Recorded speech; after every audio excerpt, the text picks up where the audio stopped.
राधे राधे मेरे प्रिय साथियों, आप सभी लोग जानते हैं कि नवरात्रि में सभी लोग अपने घरों में कन्या पूजन करते हैं, कन्या भोजन करवाते हैं। और हमारी वार्तालाप में अक्सर इस प्रश्न के बारे में पूछा जाता है कि कन्या पूजन हमें कब करनी चाहिए, कितनी कन्याओं को बुलाना चाहिए, कितने साल की कन्याएं बुलानी चाहिए, उनका क्या खिलाएं और भेंट में क्या देना चाहिए, कन्या पूजन कैसे करना चाहिए, सारी अद्भुत जानकारी आपको इस वीडियो में हम देने वाले हैं। देखिए मेरे प्रिय साथियों, शारदीय नवरात्रि के 9 दिनों में माता रानी को प्रसन्न करने का सबसे सरल तरीका होता है कन्या पूजन।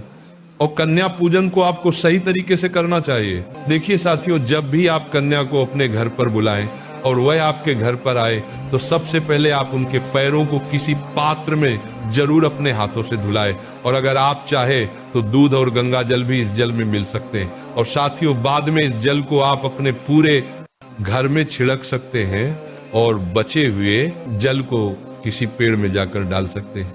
साथियों, ये बहुत ही शुभ माना जाता है और हमारे पूरा घर पवित्र हो जाता है। देखिए मेरे प्रिय साथियों, अब प्रश्न ये आता है कि हमें कितनी बड़ी कन्या बुलानी चाहिए। तो महाराज, आपको छोटी से छोटी कन्या बुलवानी चाहिए, जैसे 2 साल की बच्ची हो या 5 साल की बच्ची हो। और वैसे तो 10 साल तक की कन्याओं को आप कन्या पूजन के लिए बुला सकते हैं, पर अगर 5 साल से काम की कन्या बुलाए तो और ज्यादा अच्छा रहेगा। अब अपने जैसे ही उनके पैर धो दिए, उसके बाद में आप सभी कन्याओं को टीका लगाएं, उनको अक्षत भी लगाएं और लाल चुनरी उड़ाएं। मेरे प्रिय साथियों, अब आपको उनको भोजन करवाना है और महाराज ध्यान रखना है कि भोजन में आपको लहसुन प्याज का प्रयोग नहीं करना है। और इसके अलावा कन्या भोजन में खीर पूरी या हलवा जरूर होना चाहिए। और उन्हें आराम से भोजन करने दें, खुशी से भोजन करने दें। और उनको जिस चीज की जरूरत हो उनके बोलने से पहले ये उनको थाली में रख दें। और साथियों, जब कन्या भोजन करने के बाद आप उनके हाथों में कुछ भेंट जरूर दें। वैसे कुछ अनाज दिया जाता है, आप चाहे तो एक पन्नी में गेहूं या चावल कोई भी एक अनाज को रखकर सभी कन्याओं को जरूर दें। ऐसा करने से हमारे घर के धन के भंडार भरे होते हैं। और साथ ही में आप कोई फल जैसे केला या सेब फल और कुछ पैसे भी उनके हाथ में जरूर देकर भेजें।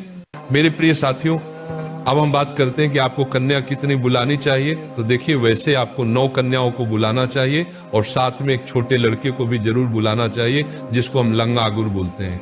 और इस चीज का थोड़ा ध्यान रखना है। और साथ में जब भी आपके घर से कन्या जा रही हो, आपको उनसे ये जरूर बोलना कि बेटा आते रहना, कल वापस आ जाना। और साथियों, आप ऐसा ध्यान रखना कि जब आपके घर से जाएं तो बहुत खुश होकर जाएं, कोई भी कन्या दुखी होकर ना जाए। और जब कन्याएं आपके घर से जा रही हो तो आप उनके पैर छूकर आशीर्वाद जरूर लें। और घर के सभी सदस्यों से भी बोले।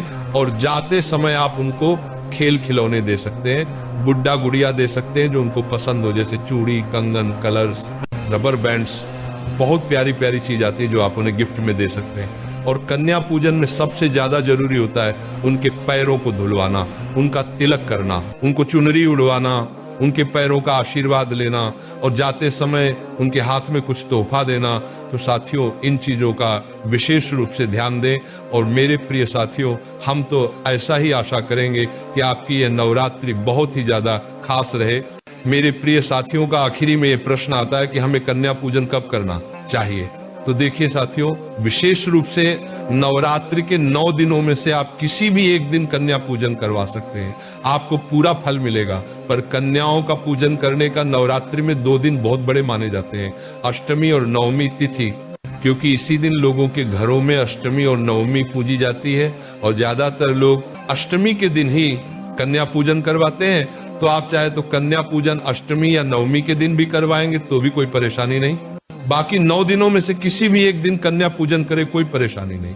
और कन्या पूजन आप किसी भी दिन सुबह 8 बजे से दोपहर 12 बजे के बीच में हो जानी चाहिए, क्योंकि यही शुभ मुहूर्त होता है। तो मेरे प्रिय साथियों, अब हम आशा करते हैं कि आपको आपके सभी प्रश्नों का जवाब कन्या भोजन से जुड़ा हुआ मिल गया होगा। पर अभी भी आपके मन में अगर कोई प्रश्न